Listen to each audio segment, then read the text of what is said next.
I want to thank PlayStation Canada for providing a code for review. We have a new year and a new release from the team at San Diego Studios. Were they able to give us something new? Did they change the game enough? Grab your peanuts and Cracker Jacks because I'm going to answer all those questions and more in MLB The Show 23 in review.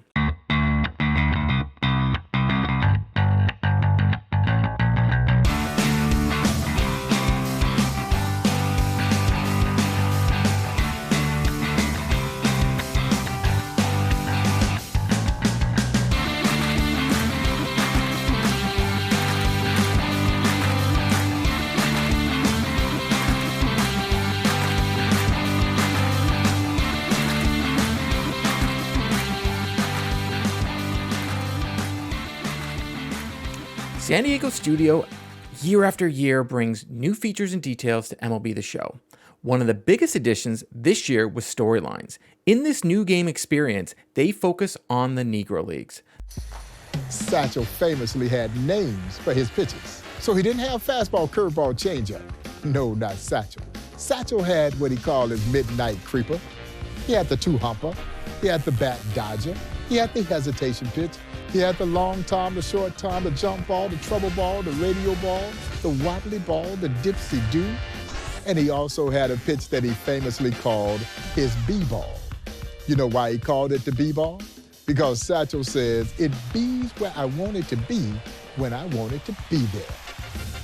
And so he had all the stuff you needed to be a star, and he was just that. He was not only the Negro League's biggest and brightest star, but he was one of the biggest stars in baseball history.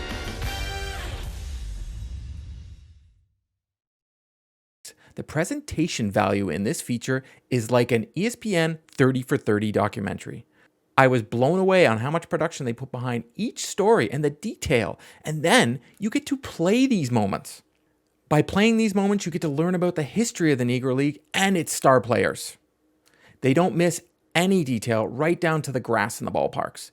They have all the stadiums, the uniforms, and the star players, even their motions, like great pitchers like Satchel Paige. Not only do you learn the history of the Negro Leagues, but by playing through these storylines, you unlock player cards of the likes of Satchel Paige, Hilton Smith, Rube Foster, Jackie Robinson, and so many other stars of their time to use in Diamond Dynasty. I would be remiss if I didn't mention the new legends to the game they've added this year. The community for years has asked for certain former players as a hope and a prayer and hope they get added. The collector's edition this year on the cover athlete is none other than Derek Jeter. If you pre-order the game, they give you a chance to even select a 92 Derek Jeter captain card. Everyone else buys the game can also get a free pack in the show store for themselves to have an 82 Jeter card to start off for their Diamond Dynasty team. They've also added Mark McGwire, Sammy Sosa, David Wright. I really wanted a Jose Bautista, but I'm going to let it go for now. But please, SDS, please give me Jose Bautista. Give me what I want. You know what I want. You just don't want to give it to me. Road to the Show, March to October, franchise, and yes, Diamond Dynasty are back. Diamond Dynasty being the most played mode in MLB The Show, they made the mode a bit different this year, and you're able to unlock 99 rated cards right away through different programs like the World Baseball Classic and the Starter Program. They have done something different with sets this year in the live series cards, and they will only be able to use during a certain time period or program, but they also have core cards which can be used all the time, which is our live series cards that we're used to getting at the beginning. But the any specialty cards, they're going to be these sets that you can only use during different portions, which is going to be like a 6 to 8 week period where you can use those cards. But like I said, you're getting 99 cards right off the bat. They've introduced captain cards that give you a boost to your team if you have more than one player on your team from that captain's card. Theme teams are rewarded this year. As myself, I always put together a Blue Jays team, so now I unlock Roy Halladay, he's my captain, or if I can unlock the Manoah card, which I haven't got yet, I can put Blue Jays on my team and I get a boost. I'm a huge fan of the Blue Jays, so I usually only have my team and I try and put a lot of Blue Jays on there. They changed up mini seasons this year, and I feel they gave you more of a reason to play them, with pack rewards, theme seasons, and player awards to be given at the end of the season to your team. Diamond Dynasty sells the game of baseball to the player and makes you feel like you're in the game and you feel like a kid again. You collect cards to get in packs, which can be earned by playing the game, and those cards can be better or worse based on how the players play in real life. So your cards that you get in MLB The Show actually change and become better based on the player actually playing. So it makes you want to watch baseball. They really do a very good job of selling the game. And yes, there are microtransactions with these packs, and you can go out and buy them anytime you want. But that doesn't mean you can't just go out and earn those packs just by playing the game. So they will reward players for playing the game, unlike a lot of other sports franchises that we usually play out there. The Show has a different look this year as you can scan your face into the game. Unfortunately, you need the companion app to do so, and the iOS version still isn't working at this time of my review, so I wasn't able to try out this feature. My co-host on Three Dads on the Console, Pez, was able to do this and showed me a picture, and it looks amazing. The sounds of the game make you feel like you're in the ballpark as you're playing.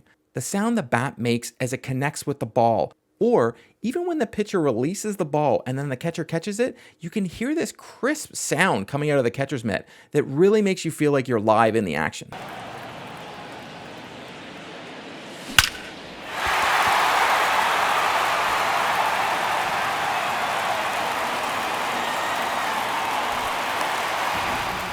Every pitch has a different sound as it hits the catcher's glove or the bat.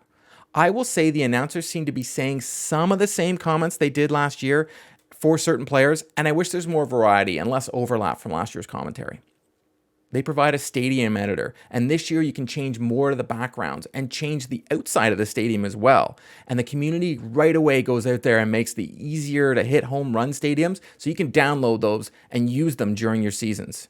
You are able to make custom teams as well and use custom logos, but the logo editor needs some work, and I really wish this is something they can tackle for next year. They've made the game harder for all you baseball purists out there and added a dynamic throwing meter. So the meter actually has a 2-pin point, and the meter can change varying on where you're going to be throwing the ball, how the ball came off the bat, so on and so forth. So you're going to need a better skill set to actually throw that ball.